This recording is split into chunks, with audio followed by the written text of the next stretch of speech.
महबूब अलैहिस्सलाम फरमाने लगे, जाओ नमाज जनाजा हसनैन के नाना नहीं पढ़ाएंगे। वो नौजवान था, कलील सलाह, इमाम गजाली फरमाते हैं बड़ी कम नमाजें पढ़ता था। कभी कभार आ गया मस्जिद में, दूर दूर तक मस्जिद के साथ उसका ताल्लुक ही नहीं था। और फिर ऐसा हुआ कि उसकी मौत हो गई, मर गया, इंतकाल हो गया। लोगों ने गुस्ल दिया, कफन पहनाया, जनाजा पढ़ाने की बारी आई ना, इमाम गजाली फरमाते हैं उसको उठाया, हुजूर के करीब लाए, कहने लगे हुजूर अब मेहरबानी करें, आप इसकी नमाज जनाजा तो पढ़ा दें। महबूब अलैहिस्सलाम तक भी उसकी बेअमली की खबर पहुंची थी।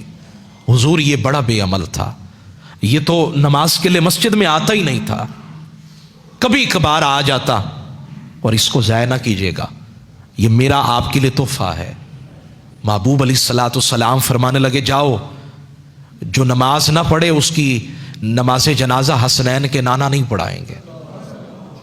मैं इसकी नमाज जनाजा नहीं पढ़ाता क्योंकि ये नमाज नहीं पढ़ता था, ये मस्जिद में नहीं आता था, पड़ोस में घर में, यहां करीब घर हैं, मस्जिद के करीब घर हैं। और मेरे ख्याल में अगर 50% लोग भी मस्जिदों में आने का आगाज कर लेना, मस्जिदें कम पड़ जाए, तिल धरने को जगह ना हो, कदम रखने को जगह ना हो।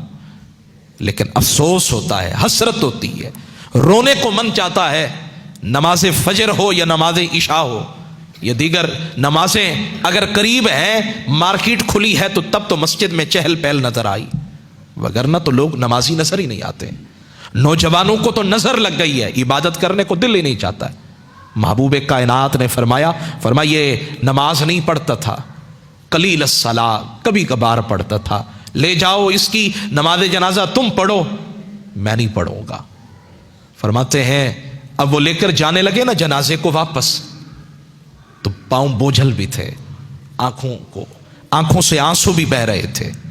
ऐसी हालत के अंदर मलाइका, वो जो उसके कांधों पे बैठने वाले मलाइका थे ना, वो रब की बारगाह में बोल उठे, कहने लगे या रब्बना, ऐ हमारे परवरदिगार, हम मानते हैं ये बेनमाजी था, बेअमल था, कलीलुस सलाह था, बहुत कम मस्जिद में आता था, लेकिन हुजूर या अल्लाह एक बात की गवाही देते हैं, रअयनाहु यौम ईदी युसल्ली, हमने एक दफा जिंदगी के अंदर इसको मुसल्ला में, ईदगाह में देखा, ये नमाज पढ़ रहा था।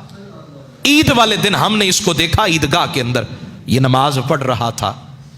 सारी जिंदगी नमाजें नहीं पढ़ी, रोजाना भी नहीं आता था, 5 वक्त की नमाजें भी नहीं पढ़ता था, लेकिन कम से कम एक दफा आया तो है ना, एक दफा आया तो है ना। रब ने फरमाया ऐ जिब्रील जल्दी करो, जमीन पे उतरो और जाकर मेरे महबूब को कहो, महबूब जिसको वापस लौटाया है, अब उसी की नमाज जनाजा आपने पढ़ानी है, उसकी नमाज जनाजा आपने पढ़ानी है। क्यों? फरमाया एक दफा तो मेरे दर पे आया ना, आया तो सही ना, वक़फ़ा अला बाबिना, एक दफा मेरे दरवाजे पे आया। यानी जब आप नमाज पढ़ते हैं ना, आप अल्लाह की दहलीज पे खड़े हैं। आप कहां खड़े हैं? अल्लाह की दहलीज पे खड़े हैं, रब के दरवाजे पे खड़े हैं। फरमाया सारी जिंदगी नमाजें नहीं पढ़ी, मैं किसी को रास्ता नहीं दिखा रहा कि ना पढ़े। और भाई अगर एक दफा नमाज पढ़ने वाला, वो बख्शा जा सकता है, वो माफी के काबिल है, जो 5 नमाजों को पढ़े, 5 नमाजों के इंतजार में रहे कि कब मेरा रब मुझे बुलाए मैं जाऊं। तो बताएं ना जरा उसके ऊपर रब का करम कितना होगा।